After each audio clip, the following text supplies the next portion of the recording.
It's all covered in today's China Truths. China's electric vehicle dream is collapsing, and it starts with the electric bikes millions depend on every day.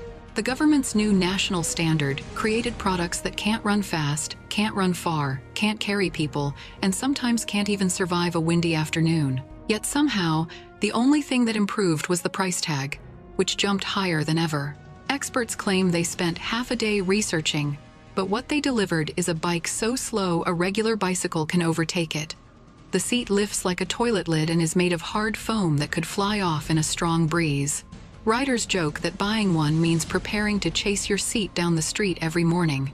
Even veteran sellers with 28 years in the industry say they've never seen anything this absurd. The bike can't store anything, can't carry anyone, and offers zero comfort yet costs hundreds of yuan more than older models. People suspect the only real purpose of the new standard is to squeeze more money from ordinary citizens. Stores selling electric bikes haven't opened for days because customers stopped coming.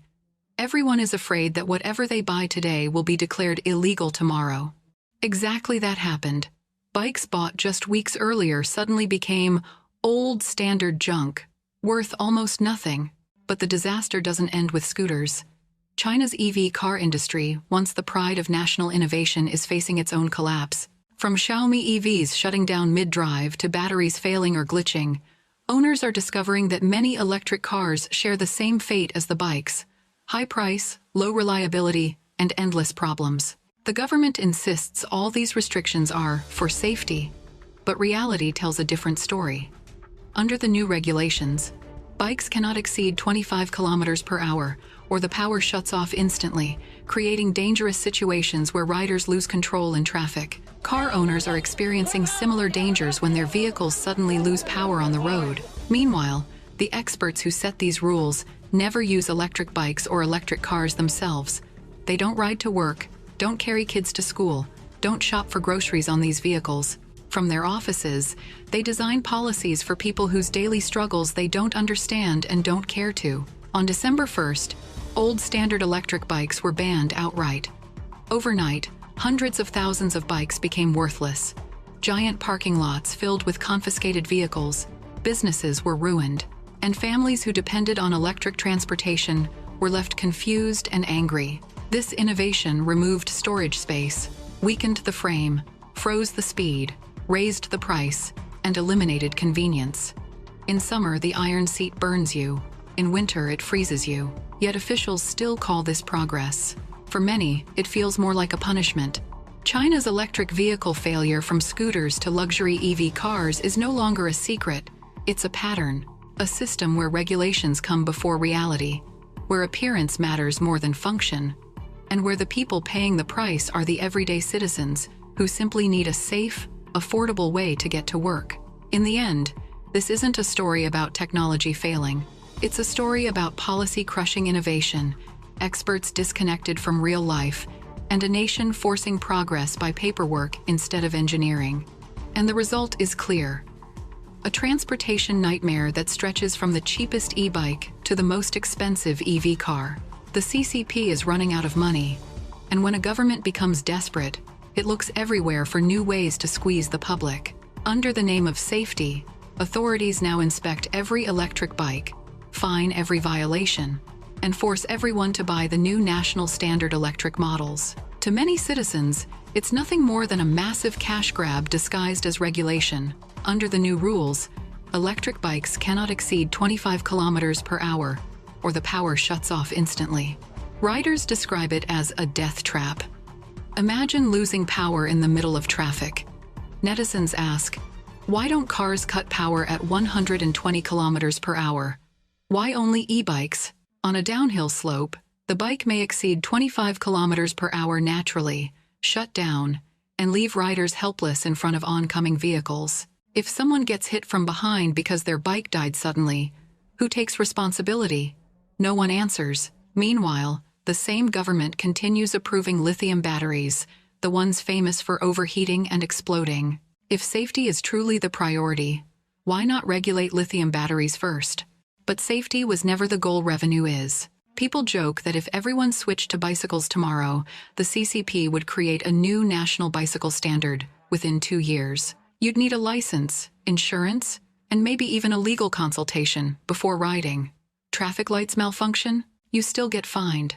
Soon, some say, a bicycle exam or even a walking permit might appear. Imagine that walking too fast, more than 100 steps per minute, counted as speeding. Fined on the spot. It sounds absurd, but after watching recent policy changes, citizens no longer rule anything out.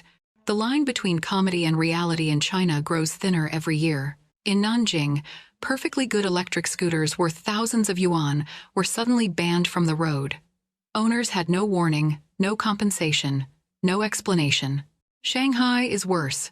Stores refuse to sell inventory because after the 1st of December 2025, all current electric vehicles instantly become non-compliant, unsellable, and worthless. Shops fear bankruptcy. Employees fear losing their jobs. Families fear losing transportation. Yet officials proudly call this chaos innovation. The new national standard bike, their so-called masterpiece, removes the rear seat, removes storage space, weakens the frame, and still manages to burn your butt in summer and freeze you in winter. What kind of innovation is this?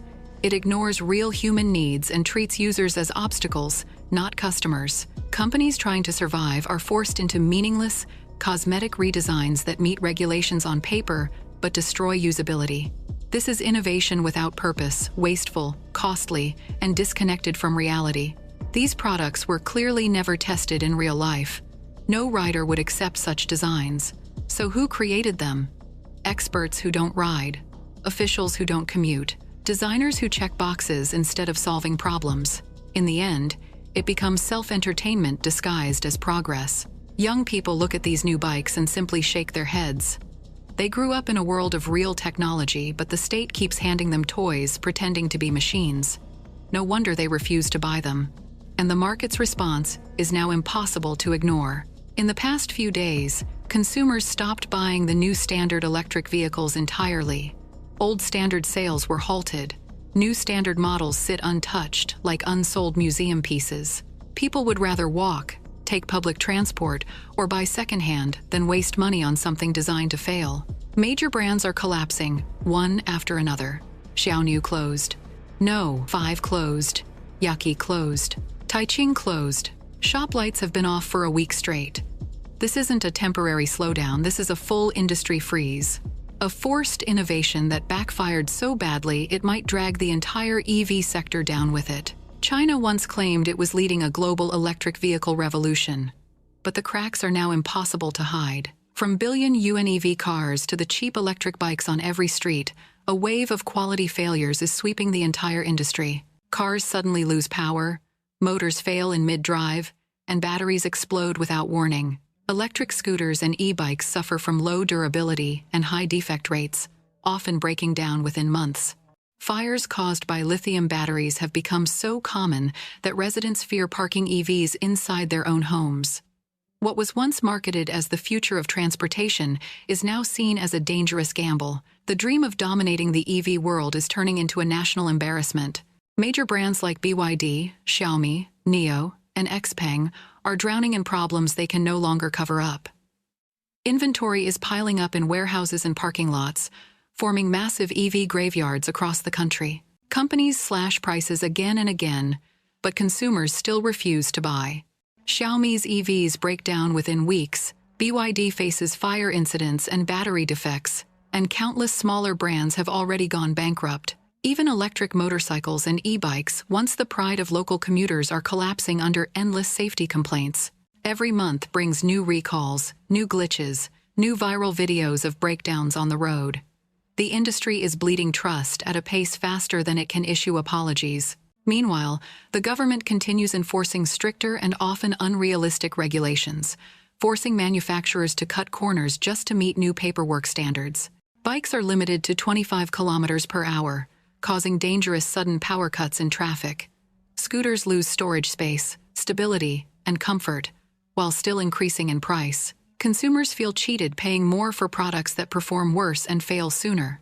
Families who once embraced electric mobility for convenience now fear riding e-bikes due to fire hazards and structural failures. The public's confidence has collapsed, and millions are quietly returning to gasoline vehicles, bicycles, or public transport.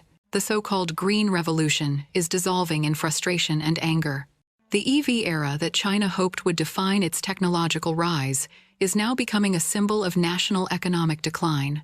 With factories shutting down, inventory flooding the market, and consumer trust evaporating, the electric vehicle miracle is ending as quickly as it began. What was supposed to be a triumph of innovation has turned into another victim of China's deepening economic recession. People are turning away, companies are collapsing, and the unstoppable EV revolution is quietly dying. Even state media can't hide the truth anymore. The golden age of China's electric vehicles is fading. A revolution once shouting about the future is now struggling to survive the present. And as the EV bubble bursts, it mirrors the fate of the entire Chinese economy, a rapid slide into a historic downturn.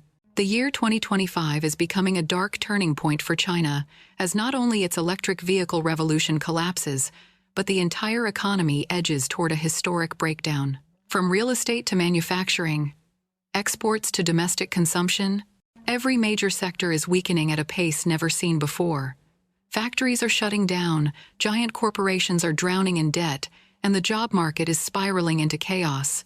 The financial system is stretched to its limits, while public confidence sinks to the lowest point in decades. A silent exodus is unfolding.